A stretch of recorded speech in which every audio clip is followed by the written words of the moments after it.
There are a number of things that local authorities have to think about in relation to libraries. And the first of those is the legal duty that they have under the 1964 Act of Parliament that sets out who library authorities are and what their duties are. And all the time they are thinking about what to do with their library buildings and their library assets. They have to bear in mind their duties under that Act. And if they're going to reorganise their services, then that introduces a whole range of things they've got to think through, like are they going to just transfer the building and the assets over? Are they actually procuring a service rather than just doing a transfer of assets? In either situation, how are they going to ensure that the service continues to be provided in the future? If they're going to continue to count that asset as part of the provision they have to provide under the Act, how are they going to make sure it's accountable back to them? How are they going to get that information?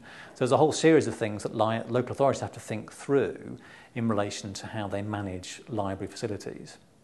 I think it's really important that if a community organisation is going to be taking on a library, they've got a very clear idea of what that's going to cost. And when they know how much it's going to cost, that they've worked out how they're going to meet those costs on an ongoing way. We've seen examples of community organisations who are looking to take a library from a local authority where they've got enough money for the first year, but it isn't clear after that where the ongoing revenue funding to run that service is going to come from. Now, we would say that's not going to be a long-term solution. It's really important people have worked out their business model for saying, okay, we're going to have this service, how are we going to make it work?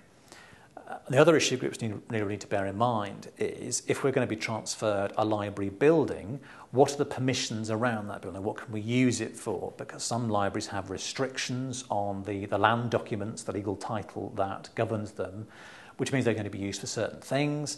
That clearly is going to be very important to any community group taking them on, so they know in advance what they can use them for and what the restrictions are going to be.